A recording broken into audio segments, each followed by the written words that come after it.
जय Hind observers, myself Satyaman Maurya. स्वागत है आप सभी ऑब्जर्वर्स का आपके अपने चैनल फर्राटा फिजिक्स पर। फर्राटा फिजिक्स में इस समय आप क्लास 11th का लेक्चर देख रहे हैं। तो आज के इस लेक्चर्स में हम लोग चैप्टर 1 का लेक्चर नंबर 2 डिस्कस करने चल रहे हैं, क्लास 11th की फिजिक्स का। तो थोड़ा सा इसके बारे में हम लोग लिख लेंगे कि क्या आज हम लोग स्टडी करेंगे। तो चैप्टर 1 पहले क्लास देख लेते हैं, कौन सी क्लास है? Class 11th। ओके, और कौन सा subject? Physics we are studying. और चैप्टर नंबर 1 क्या नाम है? Unit and measurement. Unit and measurement को हम लोग डिस्कस करेंगे। कौन सा lecture? The lecture is 2, lecture number 2। Lecture number 2 तो हम लोग डिस्कस करेंगे, लेकिन उससे पहले हम लोग देख लेते हैं कि लेक्चर 1 हम लोग कहाँ तक स्टडी किए थे, लास्ट टॉपिक क्या था। उसके बाद हम लोग फिर यहाँ लेक्चर 2 से अपनी जर्नी को आगे बढ़ाएंगे। ठीक है, तो देखिए लेक्चर 1 में हम लोगों ने देखा था कि जो साइंस की डेफिनेशन होती है, फिजिक्स की डेफिनेशन होती है, और नेचुरल फिनोमेना क्या होता है, नेचर्स में कौन कौन से इंसिडेंट्स होते हैं, तो इन सारी चीज़ों के बारे में हम लोगों ने लेक्चर 1 में डिस्कस किया था। और लेक्चर 1 में हम लोगों ने जो लास्ट टॉपिक डिस्कस किया था that is the physical quantity. तो अंडरस्टैंडिंग ऑफ फिजिकल क्वांटिटी को हम लोगों ने लेक्चर 1 में डिस्कस कर लिया था, और वही हमारा लास्ट टॉपिक था। तो आज हम लोग अपनी लेक्चर 2 की जर्नी को कहाँ से आगे बढ़ाएंगे? फिजिकल क्वांटिटी से। तो पूरी की पूरी फिजिकल क्वांटिटी की अंडरस्टैंडिंग को लेक्चर 1 में हमने कंप्लीटली डिस्कस कर लिया था। तो आज हम लोग इसकी क्वांटिटेटिव मैनर्स में इसको आगे बढ़ेंगे। तो फिर भी थोड़ा सा देख लेते हैं फिजिकल क्वांटिटी के बारे में। मैंने क्या बताया था? फिजिकल क्वांटिटी,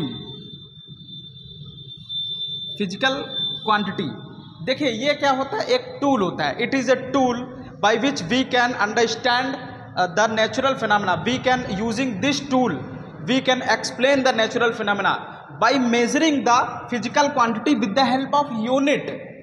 यूनिट की हेल्प से इसको मेजर करेंगे और इसके अमाउंट की हेल्प से हम लोग बताएंगे कि नेचुरल फिनोमेना कैसे हो रही है, कितना हो रहा है। ठीक है, तो इसका मतलब ये टूल है क्या बताने का? नेचुरल फिनोमेना को बताने का। तो फिजिक्स में फिजिकल क्वांटिटी कितने टाइप्स की होती है, क्या होती है, आज हम लोग इन सारी चीज़ों की स्टडी करने चल रहे हैं। तो देखिए सबसे पहले तो हम लोगों ने देखा था जैसे आपका मोशन हो गया, फिजिकल क्वांटिटी। देखिए नेचर में कौन कौन से फिनोमेना होती हैं, जैसे स्पेस। दूसरा क्या होता है? दूसरा होता है पासिंग ऑफ एज। मतलब जो चीज़ यहाँ पे आती है उसकी डेथ तो फिक्स है, इसका मतलब कुछ ना कुछ पास होता है, और उसी को हम लोग क्या बोलते हैं? Passing of age. उसके बाद थर्ड जो होता है कंटेंट ऑफ मैटर। ओके, और फोर्थ क्या होता है? फोर्थ होता है मोशन। फिफ्थ क्या होता है? Coldness and hotness. ओके, ध्यान से इसको हम लोग देखते चलेंगे। ये सब नेचुरल फिनोमेनाज हैं। अब आपसे पूछा जाएगा स्पेस कितना है, कितनी जगह कवर किया है, तो जगह हो गया और एज हो गया, मैटर हो गया, तो इन सारी चीज़ ये सब क्या है? नेचुरल फिनोमेना है। और उसके बाद आप आगे बढ़ेंगे, कोल्डनेस एंड हॉटनेस के बाद हम लोग देखते हैं इलेक्ट्रिसिटी और मैग्नेट। उसके बाद क्राउड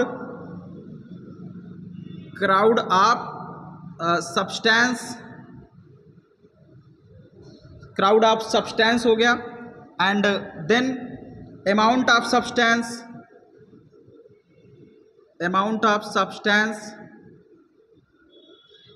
सब्सटेंस हो गया।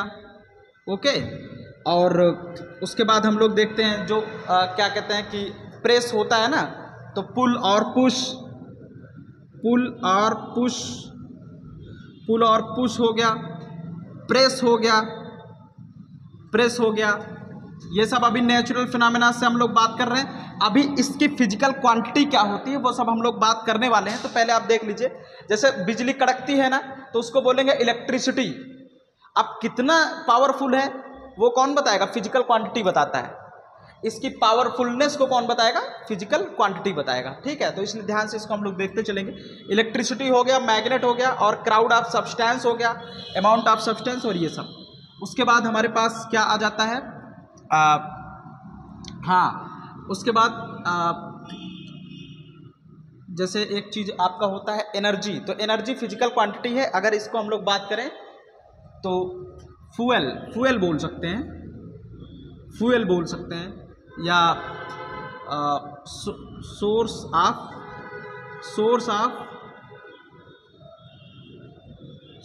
Of movement, source of activity बोल सकते हैं, एक्टिविटी, सोर्स ऑफ एक्टिविटी। ठीक है, सोर्स ऑफ एक्टिविटी हो गया, है ना। और उसके बाद रोटेशन हो गया, रोटेशन हो गया, है ना। और उसके बाद आपका आ जाता है रोटेशन हो गया। तो कहने का मतलब ये सारी हमारी क्या है? Natural phenomena. अब जैसे नेचर में बहुत सारी चीज़ें रोटेट करती रहती हैं, है ना। और आप जैसे हम लोग बोल रहे हैं, गाड़ी मोशन कर रही है, फैन रोटेट करता है। तो फैन रोटेट क्यों कर रहा है? जब इलेक्ट्रिसिटी उसमें जाती है तभी तो फैन रोटेट करता है। इसका मतलब फैन को कुछ मिल रहा है। तो जो चीज़ मिलता है उसको हम लोग क्या बोलते हैं? एनर्जी। ठीक है, तो इस चीज़ को देखेंगे। अब इसको एक्सप्लेन, अब जैसे स्पेस को एक्सप्लेन करने के लिए हम लोग क्या डिसाइड करते हैं? स्पेस को एक्सप्लेन करने के लिए हम लोग डिसाइड करते हैं एक फिजिकल क्वांटिटी है जिसका नाम है लेंथ। Length, okay. और क्या हो गया? एरिया। इसको ध्यान से देखते चलेंगे। वॉल्यूम, लंबाई, और इसको हम लोग बोलते हैं क्षेत्रफल, और इसको हम लोग बोलते हैं आयतन। ठीक है, तो लेंथ, एरिया और वॉल्यूम। अब जैसे स्पेस हमको बताना कितनी दूर है, तो कैसे बताएंगे? How we will tell? तो हम लोग बताएंगे कि कितना इसका लेंथ है। तो स्पेस के अमाउंट को बताने के लिए हम लोग जो क्वांटिटी यूज करते हैं, जो टर्म यूज करते हैं, उसी को फिजिकल क्वांटिटी बोलते हैं। तो इसका मतलब फिजिकल क्वांटिटी क्या हो गया? लेंथ, एरिया और वॉल्यूम। तो इसका मतलब लेंथ, एरिया और वॉल्यूम फिजिकल क्वांटिटी है किसका? स्पेस का। ठीक, अब दूसरा चलते हैं। इसका फिजिकल क्वांटिटी क्या होगा? Passing of age. किसी भी चीज़ का जो एज पास होता है उसको हम लोग बोलते हैं टाइम। अब देखिए, टाइम, तो हम लोग सीधे बात करते हैं, भैया कितना टाइम हुआ, कितना टाइम पास हुआ। तो टाइम क्या हो गया? Physical quantity. Passing of age क्या हो गया? Natural phenomena. नेचुरल फिनोमेना क्यों? क्योंकि हर चीज़ का एज अलग अलग होता है। कोई चीज़ 10 साल चलती है, कोई चीज़ 20 साल चलती है, कोई चीज़ 50 साल चलती है, कोई चीज़ 100 साल चलती है। तो इसका मतलब हम लोग बोलेंगे टाइम, उसका टाइम कितना है। तो passing of age is the natural phenomena and this is the physical quantity. तो टाइम क्या बताएगा? अब इसका मतलब टाइम जो फिजिकल क्वांटिटी वो हमेशा किसकी बात करेगा? एज की बात करेगा। ठीक है, कितना टाइम हुआ, आप वेट करते रहते हैं, घड़ी देखते रहते हैं, कितना टाइम हुआ। तो एक चीज जो पास हो रही है उसको हम लोग क्या बोल रहे हैं? टाइम। तो वो चीज क्या पास हो रही है? Passing of age. ठीक, दूसरा है हमारे पास कंटेंट ऑफ मैटर।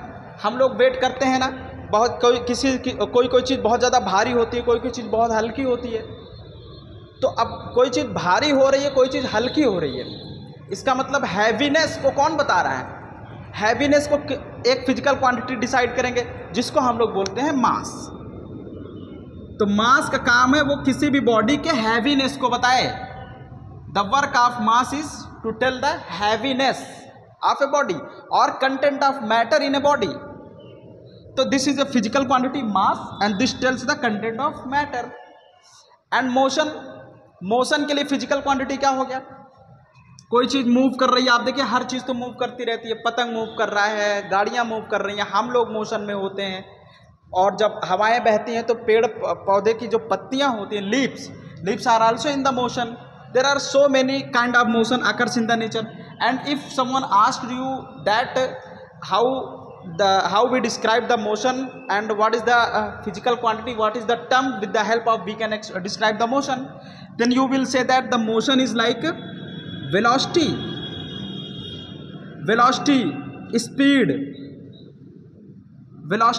speed. तो इसको हम लोग क्या बोल देते हैं, मोशन। तो मोशन को डिस्क्राइब करने के लिए वेलोसिटी हो गया और स्पीड हो गया। कोल्डनेस और हॉटनेस को कौन बताता है? आप जब कोई चीज टच करते हैं तो आपको थोड़ा सा हीटेड लगता है, गर्म लगता है, कोई चीज़ आपको ठंडा लगता है ना। तो ठंडा और गर्म को जो बताएगा वो किसके खाते में जाना है, उसको टेम्परेचर। तो ठंडा और गर्म को बताने के लिए जो फिजिकल क्वांटिटी है उसको हम लोग टेम्परेचर बोलते हैं।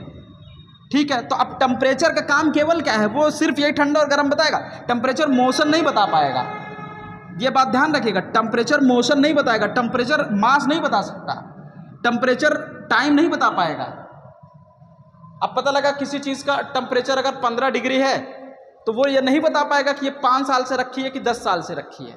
तो temperature only tells about the type of the natural phenomena like coldness and hotness and electricity के बारे में कौन बता रहा है, इलेक्ट्रिक फील्ड।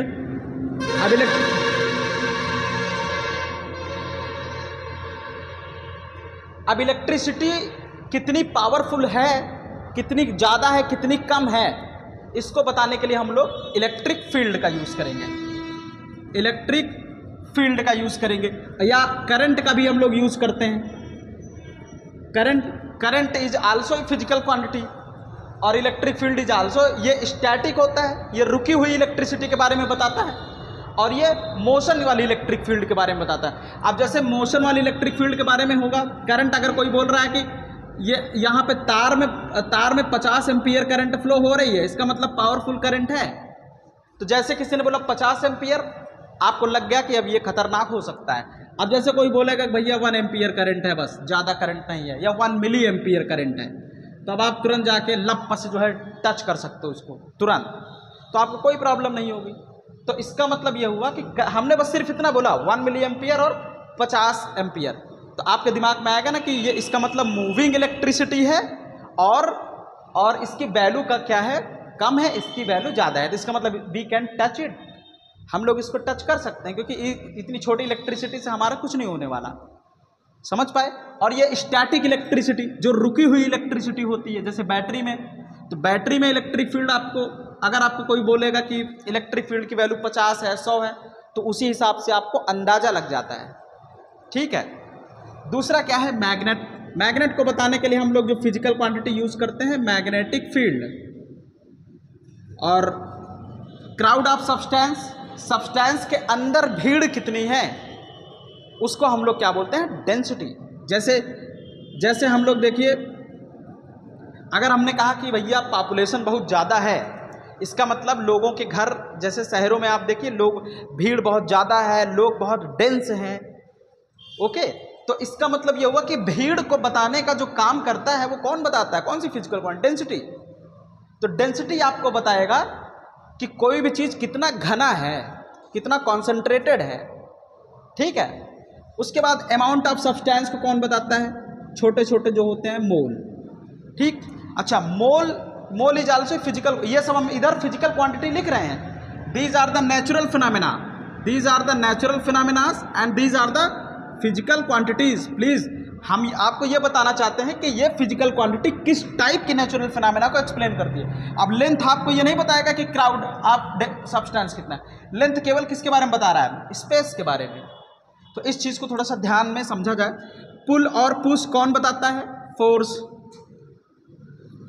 जैसे दरवाज़ा हमें ओपन करना है या खींचना है, तो हम क्या करते हैं, तो हम देखिए उस पर कुछ अप्लाई करते हैं, तो जो अप्लाई करते हैं, जितनी तेज खींचते हैं, ओके, उसी को हम लोग क्या बोलते हैं, फोर्स।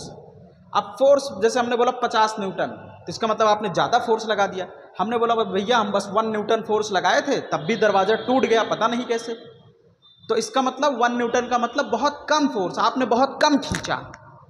ठीक है, तो खींचना और ढकेलना, पुश और पुल, कौन बताएगा। तो इसके लिए एक फिजिकल क्वांटिटी डिसाइड कर दिया गया कि भैया फोर्स है, तो force is a physical quantity जो केवल क्या बता रहा है, पुश और पुल।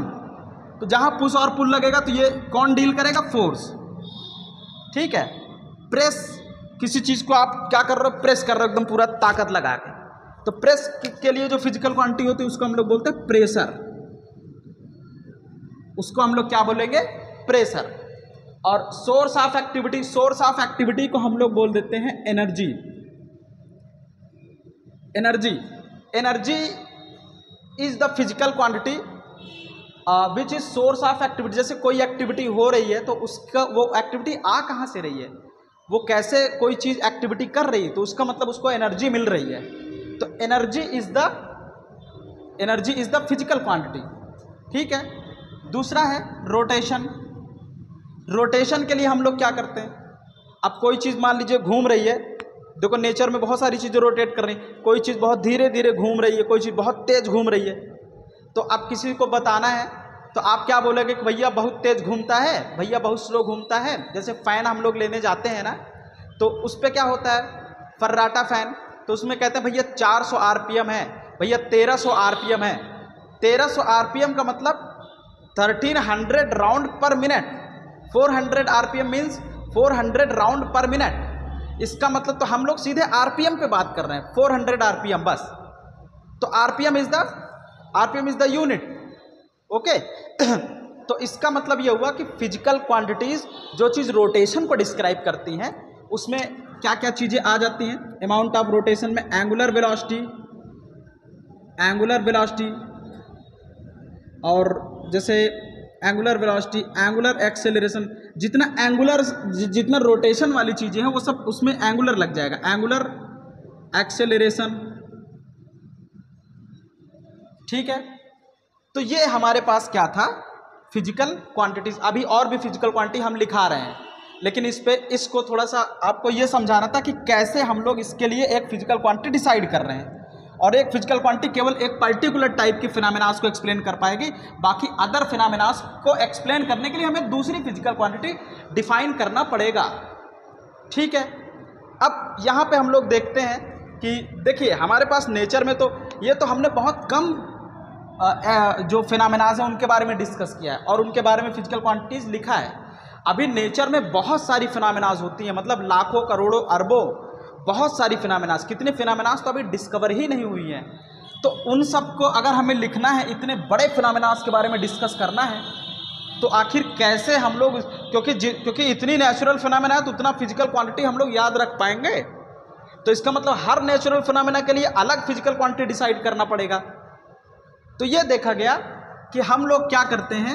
अब यहाँ से आप ध्यान समझिएगा। तो इसका मतलब ये हुआ कि अगर हमें पूरे नेचुरल फिनोमेना को एक्सप्लेन करना है तो हम लोग क्या करेंगे? अलग अलग फिजिकल क्वांटिटी डिसाइड करेंगे, लेकिन जो फिजिकल क्वांटिटी डिसाइड होगी वो डिपेंडेंट होंगी, कुछ क्वांटिटीज़ पर डिपेंडेंट होंगी। जैसे एरिया को देखिए। एरिया इक्वल टू क्या होता है मैथमेटिक्स में? एरिया इक्वल टू होता है लेंथ।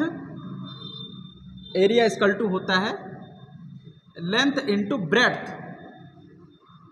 ओके। तो अब जैसे ये हमारे पास मान लीजिए स्क्वायर है, तो यहाँ पे 10 सेंटीमीटर इंटू 10 सेंटीमीटर। तो जो ब्रेड्थ है ये भी तो लेंथ ही होता है ना, तो ये भी लेंथ। तो इसका मतलब एरिया देखिए, एरिया किससे डिफाइन हो रहा है? लेंथ से और लेंथ से, जबकि ये अलग फिजिकल क्वांटिटी है। तो एरिया क्या हो जा रहा है? Length into length. तो इसका मतलब एरिया क्या हो जाएगा? Length square. ओके। तो इसका मतलब यह हुआ कि कुछ फिजिकल क्वांटिटीज इंडिपेंडेंट होती हैं, कुछ फिजिकल क्वांटिटीज डिपेंडेंट होती हैं। अब जैसे मोशन क्या है? मोशन कहाँ गया? मोशन का मतलब वेलोसिटी या स्पीड। स्पीड का फॉर्मूला क्या होता है? Distance upon time. तो यहाँ पे लेंथ को डिस्टेंस भी आप बोल सकते हैं। Distance is also a physical quantity. तो स्पीड इक्वल टू क्या हो गया? Distance upon time. तो और यहाँ पे देखिए स्पीड जो है दो अलग फिजिकल क्वांटिटीज जो हैं उनकी हेल्प से डिफाइन हो रहा है। कौन सा? डिस्टेंस से और टाइम से। तो कहने का मतलब एक फिजिकल क्वांटिटी क्या हो रही है, दूसरे फिजिकल क्वांटिटीज के साथ डिफाइन हो रही है। ओके, तो इसका मतलब, अच्छा टाइम क्या किसी और से डिफाइन हो सकता है? इसको आप एक कॉपी में नोट कर लीजिएगा आप लोग, इसके बाद आगे हम लोग अभी चल रहे हैं। अब आप ये बताइए, टाइम क्या किसी और की हेल्प से हम लोग डिफाइन कर सकते हैं? नहीं। जैसे मोशन को तो हमने डिफाइन किया, वेलोसिटी को तो डिस्टेंस अपॉन टाइम, तो क्या टाइम को भी ऐसे दूसरे फिजिकल क्वांटिटी से डिफाइन कर सकते हैं? तो नहीं। तो इसका मतलब ये हुआ कि हमारे पास कुछ फिजिकल क्वांटिटीज ऐसी हैं जो दूसरी फिजिकल क्वांटिटीज पर डिपेंड कर रही हैं, और कुछ फिजिकल क्वांटिटीज ऐसी हैं जो किसी पर डिपेंड नहीं करती हैं। तो जो फिजिकल क्वांटिटीज किसी पे डिपेंड नहीं करती हैं, that type of physical quantity is called the base physical quantity और फंडामेंटल फिजिकल क्वांटिटी। ठीक है, तो इसका मतलब ऐसी कितनी क्वांटिटीज है जो किसी पे डिपेंड नहीं कर रही हैं, ऐसी कितनी क्वांटिटीज है जो दूसरे पे डिपेंड कर रही हैं। जैसे एक फार्मूला हम लोग अगर बात करें तो इसमें ये वाला लेके चलते हैं, डेंसिटी। ध्यान से देखिएगा, डेंसिटी को उतारना है। डेंसिटी का जो फार्मूला होता है क्या होता है? Mass upon volume. अभी हम लोग इसको पूरा लिखेंगे डिटेल में, आप परेशान ना होइए। मास अपॉन वॉल्यूम, तो देखिए density is the physical quantity, लेकिन ये किससे मिल के बना हुआ है? मास से और वॉल्यूम से, मास से और वॉल्यूम से। तो इसका मतलब एक फिजिकल क्वांटिटी दूसरे अलग अलग फिजिकल क्वांटिटीज के कॉम्बिनेशन से बन रहा है। तो इसका मतलब हमारे पास अब कितने टाइप की फिजिकल क्वांटिटीज हुई, बोलिए? सो वी हैव ए, इसको हमें रिमूव करना पड़ेगा, तो इसको मैं रिमूव कर लेता हूं। कपड़ा नहीं, एक सेकंड में थोड़ा सा कपड़ा देख लेता हूं, कपड़ा भूल गया मैं लाने।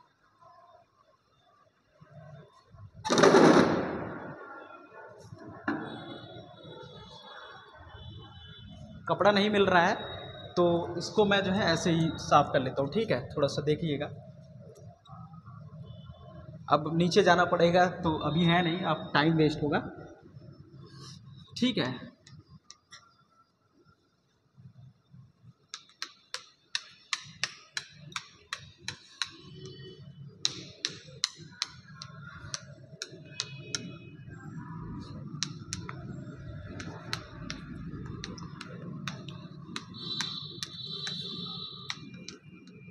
थोड़ा सा देखिएगा। ठीक है, समझ में आ रहा है कि नहीं आपको? फिजिकल क्वांटिटी क्या होती है, फिजिक्स में कैसे डिफाइन करते हैं? अलग अलग फिजिकल क्वांटिटीज अलग अलग टाइप की नेचुरल फिनोमेना को एक्सप्लेन करती हैं। ठीक है, पूरा बोर्ड गंदा हो गया और ब्लैक हो गया। चलो, अभी नीचे जाना पड़ता ना, बहुत टाइम वेस्ट हो जाता। ठीक है, तो इस वजह से, और ये वैसे भी अब कल ये धुला जाएगा, मतलब आज ही इसको देख लेते हैं, धुल लेंगे। ठीक है, चलो अब हम लोग यहाँ पे देखेंगे कि इसका मतलब फिजिकल क्वांटिटीज कितने टाइप्स की हो रही हैं? 2 टाइप्स की। कौन कौन सी? हमारे पास एक फिजिकल क्वांटिटी जो किसी पर डिपेंड नहीं करती है, तो उसको बोलेंगे इंडिपेंडेंट, आत्मनिर्भर physical quantity. Independent physical quantity. और दूसरा हमारे पास क्या है? डिपेंडेंट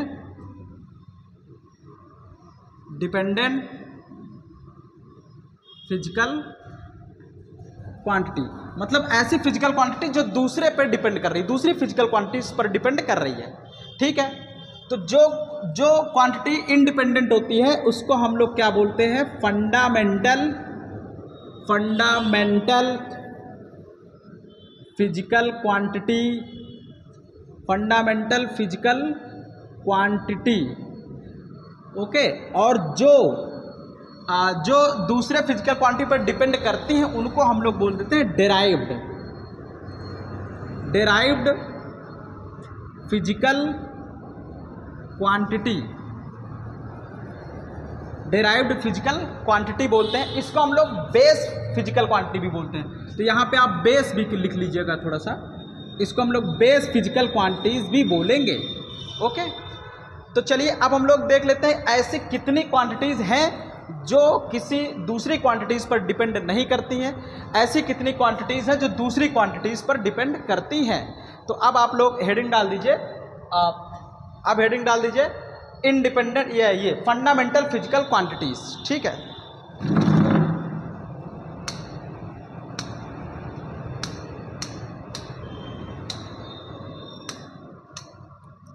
चलिए अब हेडिंग थोड़ा सा डाल लीजिए, कौन सा? Independent physical quantities. तो इंडिपेंडेंट फिजिकल क्वांटिटीज में सबसे पहले हम लोग लिखेंगे फंडामेंटल या बेस। अब हेडिंग डाल दीजिए बेस फिजिकल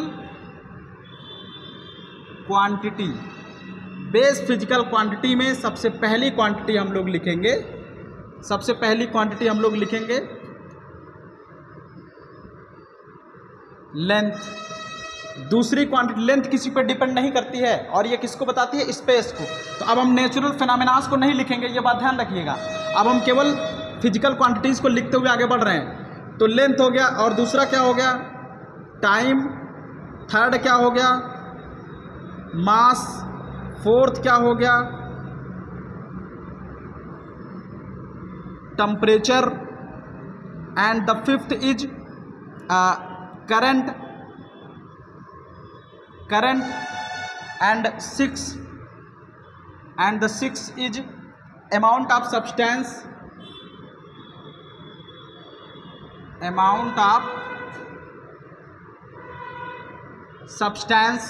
सेवेंथ हो गया seventh intensity of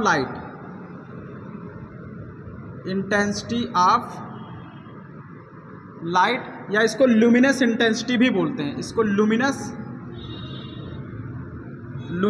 intensity, we call it the luminous intensity. और ये तो हमारी 7 जो है क्या हो गई? Base physical quantities. 2 और हैं जिनको हम लोग क्या बोलते हैं?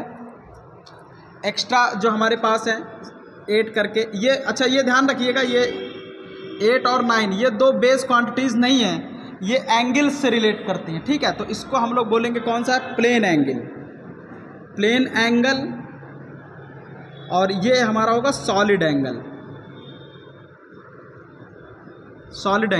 ये 2 फिजिकल क्वांटिटीज एक्स्ट्रा डिफाइन की गई हैं। तो फाइनली जो हमारे पास फिजिकल क्वांटिटीज है, बेस फिजिकल क्वांटिटी, वो कितना है? 7। क्या क्या है इसको देख लीजिए आप, ये सब these are the 7 physical quantities. अब हम लोग चलते हैं डेराइव्ड फिजिकल क्वांटिटीज में। डेराइव्ड फिजिकल क्वांटिटीज कितने टाइप्स की होती हैं? तो डेराइव्ड फिजिकल, बाकी फिजिक्स में जितनी भी फिजिकल क्वांटिटीज हैं वो सब इन्हीं के कॉम्बिनेशन से ही डेराइव की गई हैं। जैसे मोशन हो गया, तो मोशन में आप लेंथ और टाइम हो गया। फोर्स में क्या हो जाता है कि फोर्स में आपका जो है ये फोर्स में मास, लेंथ और टाइम हो गया। वर्क में मास, लेंथ और टाइम हो गया। तो इनके अलग अलग कॉम्बिनेशन से जो है एक नई नई फिजिकल क्वांटिटीज़ बनती चली जाती हैं, उनको हम लोग डेराइव्ड फिजिकल क्वांटिटीज़ बोलते हैं। तो आज हम लोग डेराइव्ड फिजिकल क्वांटिटीज़ जितने टाइप्स की होती हैं, लगभग ज़्यादा जितना कोशिश हो सकेगा उसको पूरा लिखेंगे, ठीक है। तो आप कॉपी पेन निकाल के उसको बहुत अच्छे से समझने की कोशिश करिएगा। ओके, तो these are the physical quantities. अब इन फिजिकल क्वांटिटीज़ को मेज़र करने के लिए हमें यूनिट की ज़रूरत पड़ती है। तो यूनिट को हम लोग अगले लेक्चर से डिस्कस करेंगे। आज हम लोग पूरा फिजिकल क्वांटिटीज़ को अंडरस्टैंड कर लेते हैं, ठीक है। तो चलिए तो पूरा फिजिकल क्वांटिटीज़ हो गया। कितने टाइप्स का होता है बेस फिजिकल क्वांटिटीज़? 7। इन्हीं को यूज़ करके हम लोग ये पूरा जो डिराइव्ड है इसी को हम लोग क्या करेंगे?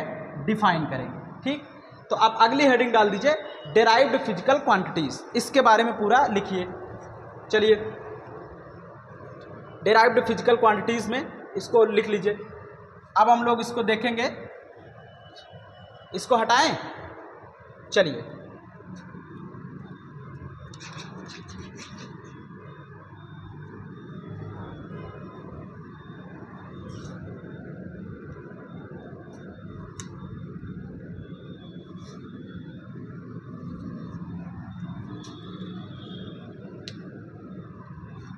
अब हेडिंग डाल दीजिए डेराइव्ड फिजिकल क्वांटिटीज़ में। दूसरा वाला क्या है? दूसरा है ना डेराइव्ड, यही वाला हेडिंग डाल दीजिए डेराइव्ड फिजिकल क्वांटिटीज़। इसको मैं हटा देता हूँ। चलिए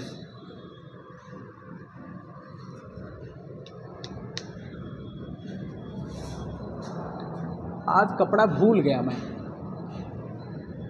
चलो कोई बात नहीं। यहाँ पे देखेंगे सबसे पहले फिजिकल क्वांटिटीज़ को हम लोग देख लेते हैं क्या है जो डिराइव होती है। तो एरिया इक्वल टू होता है लेंथ इनटू लेंथ लिखते चलें, आप लिखना है। दूसरा वॉल्यूम, वॉल्यूम इक्वल टू क्या होता है, length into length into length. Okay, और उसके बाद आपका आता है थर्ड में वेलोसिटी। अभी हमने देखा स्पीड ले लेते हैं। स्पीड इक्वल टू क्या होता है, डिस्टेंस अपॉन टाइम। इसका मतलब लेंथ अपॉन टाइम, ठीक है। और यही चीज़ जो है वेलोसिटी का भी हो जाता है, तो वेलोसिटी का भी लिखते चलें। Velocity equal to displacement, displacement upon time. Displacement का क्या होता है, लेंथ, तो इसका भी लेंथ अपॉन टाइम। देखिए लेंथ भी क्या है, बेस यूनिट, और टाइम भी क्या है, बेस यूनिट। तो थर्ड के बाद फोर्थ हो गया। फिफ्थ में हो जाएगा acceleration. Acceleration, acceleration equal to क्या हो जाएगा, एक्सेलरेशन हो जाएगा velocity upon time, velocity upon time. और वेलोसिटी इक्वल टू क्या है, लेंथ अपॉन टाइम। तो जहाँ वेलोसिटी वहाँ लेंथ रखिए, लेंथ अपॉन टाइम, एक टाइम पहले से है तो क्या हो जाएगा, length upon time square, length upon time square. और नेक्स्ट क्या हो जाएगा, इसको देखते हैं। उसके बाद अब हम लोग आते हैं फोर्स में। Force is also a physical quantity. Force equal to होता है mass into acceleration, mass into acceleration. और मास की जगह हम लोग क्या, मास तो मास ही रहेगा, मास की जगह मास ही रहेगा। और एक्सेलरेशन की जगह क्या रहेगा, यहाँ देखिए एक्सेलरेशन की जगह लेंथ अपॉन टाइम स्क्वायर। तो यहाँ पे हम लोग लेंथ अपॉन टाइम स्क्वायर। तो फोर्स क्या होता है, मास, लेंथ और टाइम का स्क्वायर होता है। तो देखिए एक नई फिजिकल क्वांटिटी बेस क्वांटिटीज के कॉम्बिनेशन से बन रही है, तो इसका मतलब force is a derived quantity. तो यहाँ हम लोग सारा डेराइव्ड क्वांटिटी को ही लिखेंगे। प्रेशर, प्रेशर इक्वल टू होता है फोर्स अपॉन एरिया। फोर्स क्या है, mass into length upon time square. तो मास इंटू लेंथ। अब आप लोग भी थोड़ा बताइए, एरिया, एरिया का क्या हो जाएगा, लेंथ इंटू लेंथ का मतलब लेंथ स्क्वायर, लेंथ स्क्वायर। तो एरिया की जगह हम लोग क्या लिखेंगे, length square, length square into time square. तो लेंथ स्क्वायर यहाँ देखो 2 स्क्वायर, मतलब स्क्वायर है, यहाँ पे 2 लेंथ है, यहाँ पे 1 है, तो एक से एक कैंसिल आउट हो जाएगा। तो क्या बचेगा, प्रेशर इक्वल टू हो जाएगा mass in mass upon length into time square, mass upon length into time square. किसका, प्रेशर का। वर्क का क्या हो जाएगा, work, work is also a derived physical quantity. Work का होता है force into displacement, force into displacement. ये सब फार्मूला है, आगे हम लोग प्रूफ भी करेंगे, ठीक है। फोर्स इंटू डिस्प्लेसमेंट, तो फोर्स की जगह फोर्स ही रहेगा, फोर्स की जगह तो ये कितना आ जाएगा, फोर्स की जगह ये, तो mass into length upon time square. और इंटू डिस्प्लेसमेंट की जगह मैंने क्या बताया था, लेंथ ना, तो यहाँ पे लेंथ रख लेंगे, लेंथ। ओके, तो क्या हो जाएगा यहाँ पे बताइए, मास इंटू लेंथ कितना, लेंथ स्क्वायर है ना, length square upon time square, ठीक है। तो mass into length upon square upon time square. Work का हो गया, एनर्जी, प्रेशर हो गया, पावर, पावर, पावर का क्या होता है, पावर इक्वल टू होता है वर्क अपॉन टाइम। तो पावर का होता है वर्क अपॉन टाइम। देखिए एक फिजिकल क्वांटिटी दूसरे फिजिकल क्वांटिटी की हेल्प से डेराइव हो रही है, तो इसलिए वर्क का क्या हो जाएगा, वर्क का हो जाएगा कितना, ये मास इंटू लेंथ,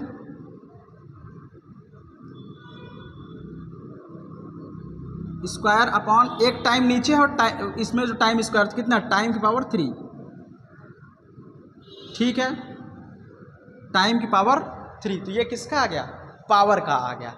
ऐसे ही हम लोग एनर्जी का देख लेते हैं। एनर्जी का वही होगा, कितना वर्क जो होता है वही एनर्जी का भी हो जाएगा।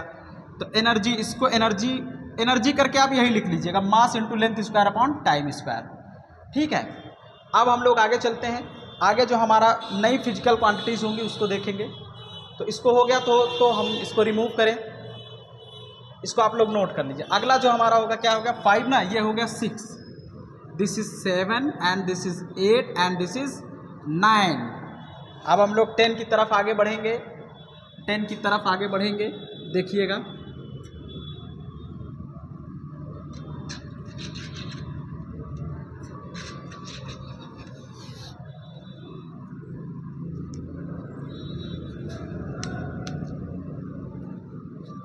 अभी इसको नोट करते चलिए, ठीक है, सब समझ में आएगा आपको, टेंशन ना लीजिए।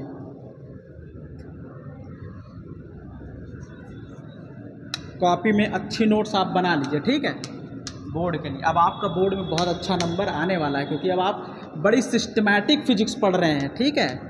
मतलब हम लोग उड़ा भगा के नहीं पढ़ रहे हैं, आराम से चीज़ों को समझते हुए डिटेल में बहुत जो है शिद्दत के साथ हम लोग पढ़ रहे हैं। 9 हो गया था ना, और अब 10th में चलते हैं, ठीक है। तो 10th में हम लोग जो नई फिजिकल क्वांटिटी डिसाइड करें, ये सब हमारी मैकेनिक्स की हैं, ठीक है। टॉर्क क्या होता है, टॉर्क होता है कितना, फोर्स इनटू परपेंडिकुलर डिस्टेंस। अच्छा, अब हम लोग बेस फिजिकल क्वांटिटीज तक पूरा डिराइव नहीं करेंगे, बस केवल फार्मूला लिखते चल रहे हैं। देखो, ये भी फिजिकल क्वांटिटी, ये भी फिजिकल क्वांटिटी। तो टॉर्क क्या हो गया, टॉर्क एक डिराइव्ड क्वांटिटीज से मिलके बना है, डिराइव्ड फिजिकल क्वांटिटी, और ये फंडामेंटल फिजिकल क्वांटिटीज, ठीक है। और नेक्स्ट जो हमारे पास आता है 11 में काइनेटिक एनर्जी। काइनेटिक एनर्जी का जो होता है 1/2 मास इंटू वेलोसिटी स्क्वायर। तो ये क्या हो गया, फंडामेंटल, और ये क्या हो गया, डेराइव, ठीक है, वेलोसिटी डेराइव क्वांटिटी है। उसके बाद 12 में क्या आ जाएगा, पोटेंशियल एनर्जी, पूरा लिखो, यहाँ आप लिख लीजिए kinetic energy, potential energy. Potential energy का क्या होता है फॉर्मूला, mgh। तो देखिएगा मैं क्या क्या लिखने चल रहा हूँ, मास into acceleration into height. Height का मतलब, तो मास क्या है, फंडामेंटल, एक्सेलरेशन क्या है, डेराइव्ड फिजिकल क्वांटिटी, हाइट क्या है, पीछे देखिए, हाइट मतलब डिस्टेंस, डिस्टेंस मतलब लेंथ। तो लेंथ कौन सी फिजिकल क्वांटिटी है, फंडामेंटल फिजिकल क्वांटिटीज, ठीक है। 12 के बाद अब हम लोग आते हैं 13 में। 13 में हम लोग देखते हैं इलेक्ट्रिक फील्ड के बारे में देख लेते हैं। या नेक्स्ट हम लोग चलते हैं चार्ज। देखिए क्या होता है, charge is a current into time, current into time क्या हो जाता है, देखिए करंट इज द फंडामेंटल, और ये भी क्या है, फंडामेंटल फिजिकल क्वांटिटीज। तो चार्ज क्या है, डेराइव्ड क्वांटिटीज। आपसे क्वेश्चन में पूछा जाएगा whether charge is derived quantities और fundamental quantities, then you will have to say that charge is derived quantities and current is fundamental quantities, okay। 13 and 14, okay। 7 types की base unit में, ये sorry 7 types की base physical quantities मैंने अभी भी लिखा है, तो इसको आप नोट करिएगा। 14 में जो हो जाता है हमारे पास क्या हो जाएगा, पोटेंशियल ब्रैकेट में लिख लीजिए इलेक्ट्रिक, या पूरा लिखिए इलेक्ट्रिक पोटेंशियल, अरे लिखते रहिए भैया, इलेक्ट्रिक पोटेंशियल का फॉर्मूला क्या होता है, वर्क या एनर्जी, वर्क कर लो, वर्क अपॉन चार्ज। तो यहाँ पे देखिए वर्क भी डेराइव्ड क्वांटिटी और चार्ज भी डेराइव्ड क्वांटिटी, ओके। तो इस तरह से इलेक्ट्रिक पोटेंशियल हो गया। और 14 आगे चलते हैं, अब हम लोग कहाँ पे, ये 14 के बाद 15 में इलेक्ट्रिक फील्ड, इलेक्ट्रिक फील्ड का क्या होता है? वोल्ट अपॉन ये पोटेंशियल या वोल्टेज अपॉन डिस्टेंस या फिर वोल्टेज को पोटेंशियल भी बोलते हैं, इलेक्ट्रिक पोटेंशियल। तो इलेक्ट्रिक पोटेंशियल अपॉन डिस्टेंस, ठीक है। और उसके बाद 15 के बाद 16 में आते हैं इलेक्ट्रिक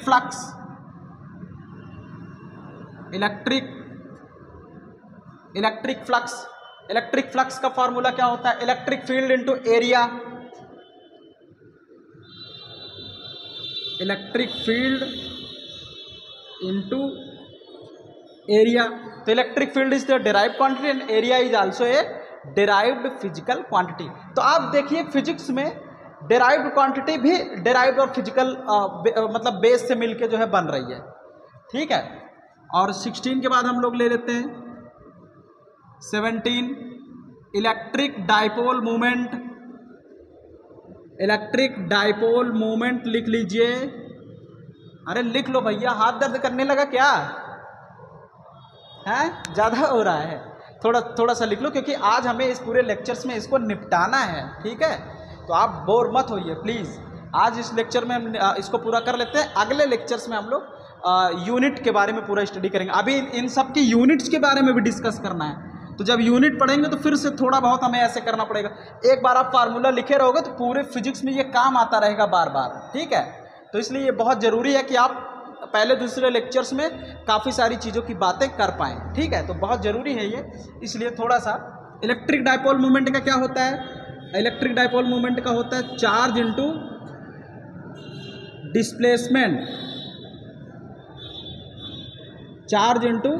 डिस्प्लेसमेंट होता है।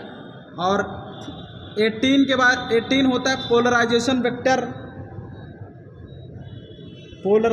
वेक्टर। वो क्या होता है? Dipole moment. Polarization vector equal to होता है dipole moment upon volume, dipole moment upon volume, ठीक है। उसके बाद हमारे पास क्या आता है? Dipole moment upon volume. उसके बाद जैसे 18 के बाद 19, इसके बाद हमारे पास आता है ग्रेविटेशनल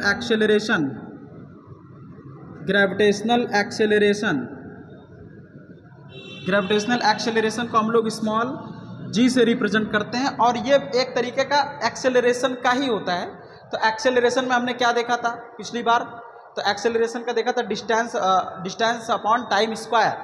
तो ये बिल्कुल वही है, इसका डिस्टेंस अपॉन टाइम स्क्वायर। और 20 क्या हो जाएगा? ग्रेविटेशनल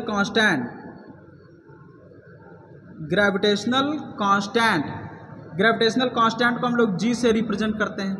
ग्रेविटेशनल कांस्टेंट को क्या लिखेंगे? देखते रहिए, इसको लिखेंगे force into metre square, force into distance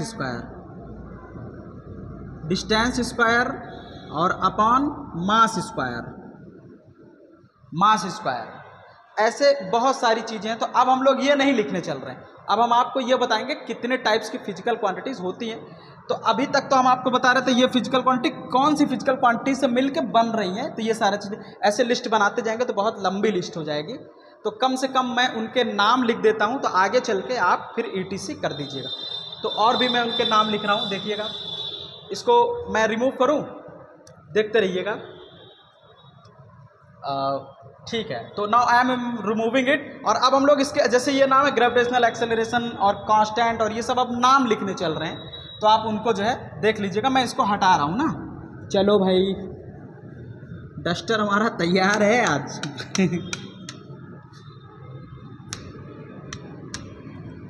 लिख लिए हो ना?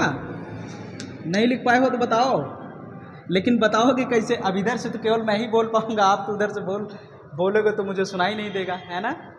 चलो, लेकिन कोई बात नहीं, एहसास को मैं समझता हूँ, ठीक है। मैं एहसासों को बहुत अच्छे से समझ पाता हूँ, तो इसलिए आप जो सोच लोगे ना, मुझे पता चल जाएगा कि आप क्या सोच रहे हैं, क्या कहना चाहते हैं। ठीक है, चलो।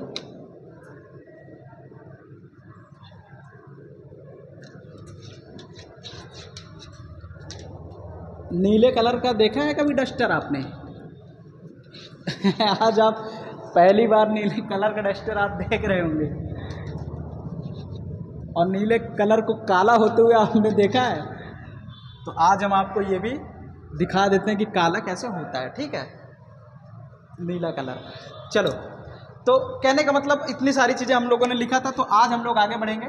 मतलब अभी थोड़ा सा और क्या क्या फिजिकल क्वांटिटीज़ है उसमें लिखेंगे। मैग्नेटिक फील्ड कितना था, 20 ना, तो इसको 21 लिखिए। मैग्नेटिक फील्ड, मैग्नेटिक फील्ड, और मैग्नेटिक फील्ड के बाद आप लिखिए इलेक्ट्रिक परमिटिविटी, इलेक्ट्रिक ससेप्टिबिलिटी। अब लिखिए मैग्नेटिक परमिटिविटी, मैग्नेटिक परमिटिविटी और मैग्नेटिक ससेप्टिबिलिटी सब लिखते चलें थोड़ा सा। Magnetic susceptibility. और एक चीज़ मैं आपको फिर से बता देना चाहता हूँ, आपको याद नहीं करना है। आप ये मत सोचिए कि सर इतना बड़ा लिखा दे रहे हैं तो कैसे इसको याद करें। जैसे मुझे अब देखो, मैं कहीं से देख रहा हूँ, नहीं, अपने आप से ही लिख रहा हूँ ना, तो वैसे आपको भी याद हो जाएगा जब आप पूरी फिजिक्स पढ़ लेंगे। मैं कुछ और बहुत ज़्यादा नहीं लिखा रहा हूँ, जब आप पूरी फिजिक्स पढ़ लेंगे ना तो आपको याद हो जाएगा। अरे भाई, जैसे कोई आप देखिए, कोई बड़ी दुकान होती है, बड़ी शॉप होती है, उस शॉप पे बैठने वाले पर्सन को, जैसे मेडिकल स्टोर आप देखिए, आप कोई एक दवाई बोलिए, तुरंत वो जाके दवा निकाल के आपको दे देंगे। आप सोचोगे कि यार ये कैसे जो है इतना ज़्यादा नॉलेज इनके पास रहता है, कहाँ कौन सी दवा रखी है। तो वो जो रहता है ना, उसको उसके बारे में जानकारी हो जाती है। तो इसमें बहुत ज़्यादा आपको सरप्राइज़ होने की ज़रूरत नहीं कि आप अचंभित हो जाइए, अरे भगवान कैसे मतलब याद रखते हैं, ये सब आपको नहीं करना है। तो आप जब पूरी फिजिक्स पढ़ लोगे तो आपको भी ये सब याद हो जाएगा। तो इसलिए इसको याद करने की ज़रूरत नहीं है, बस आप लिख लो, एक बार देख लो, पढ़ लो, फिर छोड़ दो, अपने आप ही आ जाएगा। ठीक है, मैग्नेटिक ससेप्टिबिलिटी। उसके बाद फिर उसके बाद magnetic dipole movement, magnetic dipole movement. उसके बाद current density vector, current density vector, displacement vector,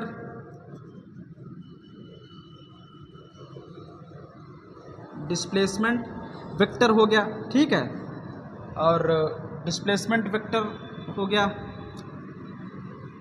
तो ये इधर आपका हो गया 21। उसके बाद ये लिख लो 22, 23, 24, 25, 26, 27, 28। अब हम लोग थोड़ा सा आगे बढ़ेंगे और कुछ क्वांटिटीज़ हैं, जैसे refractive index, refractive index, okay, और रिफ्रैक्टिव इंडेक्स हो गया, और मैग्निफिकेशन हो गया, मैग्निफिकेशन हो गया, फोकल लेंथ हो गया, फोकल लेंथ हो गया। ठीक है, और स्ट्रेस हो गया, स्ट्रेन हो गया,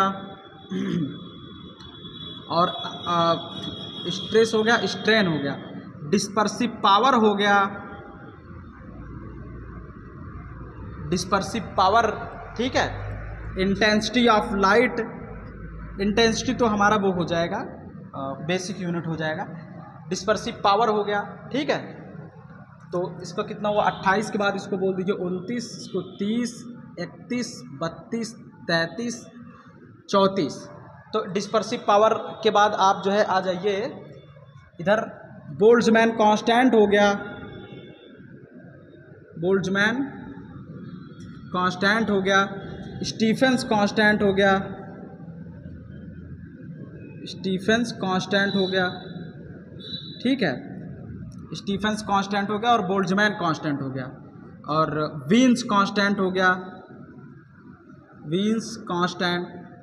ऐसे और भी बहुत सारे हैं, लेकिन अब आपको आगे नहीं जाना है क्योंकि अब मैं लिखता रहूँगा, टाइम बहुत ज़्यादा चला जाएगा। ठीक है, तो कहने का मतलब आज हम लोगों ने इतने सारे टाइप्स की फिजिकल क्वांटिटीज़ को देखा है। अलग अलग टाइप की फिजिकल क्वांटिटीज़ अलग अलग चीज़ें हमें बताती हैं। जैसे ये यहाँ पे मैंने जो लिखा है ये सब ऑप्टिक्स है, ये सब लाइट से रिलेटेड है। ये देखिए, ये सब क्या है, लाइट से रिलेटेड। ये भी लाइट से है, ये भी लाइट से रिलेटेड है। ठीक है, और ये सब क्या है, टेम्परेचर से रिलेटेड। ठीक है, ये सब हीट से रिलेटेड, टेम्परेचर से, जैसे हीट हो गया आपके पास, एंट्रोपी हो गई, हीट हो गई, एंट्रोपी हो गई, इंटरनल एनर्जी हो गई, और क्या हो गया, इंटरनल एनर्जी। तो ये सब किस में पढ़ते हैं हम लोग, टेम्परेचर से रिलेटेड है ये सब। और ये सब फिजिकल क्वांटिटी हो गई, कौन सी, बीज कांस्टेंट, हीट, एंट्रोपी। ठीक है, और ये सब किससे रिलेटेड है, ये सब मैग्नेट और इलेक्ट्रिसिटी से रिलेटेड है। These are the magnet and electricity से रिलेटेड फिजिकल क्वांटिटीज। तो और भी बहुत सारी जितनी ब्रांचेस आप पढ़ेंगे, अलग अलग फिजिकल क्वांटिटी डिसाइड होती चली जाएंगी। समझ गए? तो इसका मतलब हम लोग अब समझ चुके हैं कि फिजिकल क्वांटिटीज जो होती है वो नेचर को एक्सप्लेन करती है, लेकिन अलग अलग टाइप्स की नेचुरल फिनोमेनास को एक्सप्लेन करती है। तो अब हम लोग देखेंगे कि फिजिकल क्वांटिटीज़ जो एक्सप्लेन करती है नेचर को, तो कैसे फिजिकल क्वांटिटीज़ को मेज़र करेंगे। मतलब इसको मेज़र करने के लिए हम लोग क्या डिसाइड करते हैं, यूनिट। तो थोड़ा सा मैं आपको क्लू दे देता हूँ। जैसे length is the physical quantity, length यहाँ से यहाँ तक का स्पेस को क्या बोलते हैं, लेंथ। लेकिन यहाँ से यहाँ तक का लेंथ कितना है, इस स्पेस का अमाउंट कितना है। तो फिजिकल क्वांटिटी क्या करता है कि इस जो नेचुरल फिनोमेना उसको डिस्क्रीट बनाता है, उसको क्वांटिटेटिव बनाता है। तो physical quantity makes the natural phenomena quantitative. Okay, तो अब यहाँ से यहाँ तक लेंथ पूछा जाएगा तो कितना लेंथ है, तो आप बोलोगे 5 मीटर। तो इसका मतलब फिजिकल क्वांटिटीज़ को मेज़र करने के लिए हम लोग यूनिट का ज़रूरत होता है। तो अलग अलग फिजिकल क्वांटिटीज़ को डिफाइन करने के लिए अलग अलग यूनिट की बात हम लोग करेंगे, लेकिन हमने बोला यूनिट को इंट्रोड्यूस करेंगे हम लोग अगले चैप्टर्स में इत्मीनान से, ताकि हम लोग वहाँ से फिर से सारी चीज़ों से स्टडी करते आगे बढ़ते चले चलें।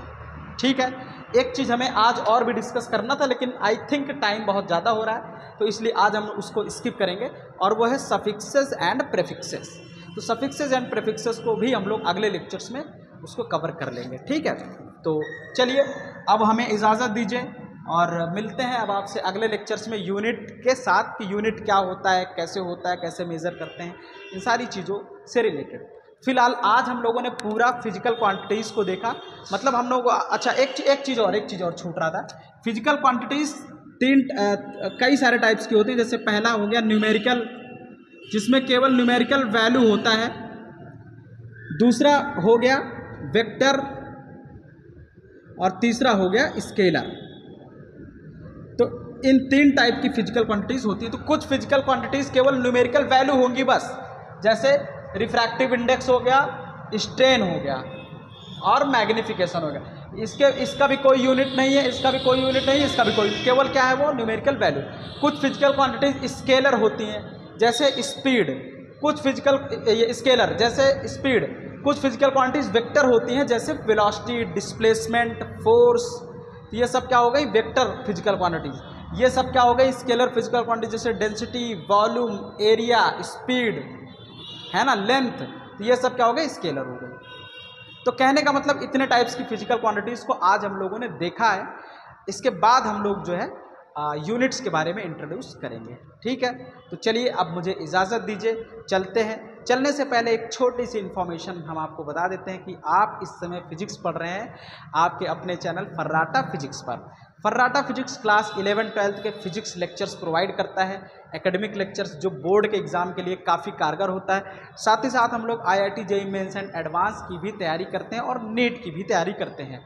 तो जो लोग IIT JEE mains and advance और एकेडमिक के लिए फिजिक्स का सबसे बेहतरीन डिटेल्ड, अच्छे से समझ में आने वाला, आसान लैंग्वेज में समझ में आने वाला लेक्चर्स देखना चाहते हैं, तो वो हमारे चैनल्स को सब्सक्राइब कर लें, लाइक कर लें और शेयर कर लें। और मतलब जुड़ जाएं। आप ना भी सब्सक्राइब करो ना भी शेयर करो, कोई बात नहीं, लेकिन आप पढ़िए। ठीक है, आप जुड़ जाइए चैनल से, ताकि हम मतलब हमारे और आपके बीच में कन्वर्सेशन अच्छे से होता रहे। ठीक है, तो अब चलें? तो चलिए ठीक है ना, चलते हैं। Thank you for join me, thank you for watching me, thank you for supporting me, thank you.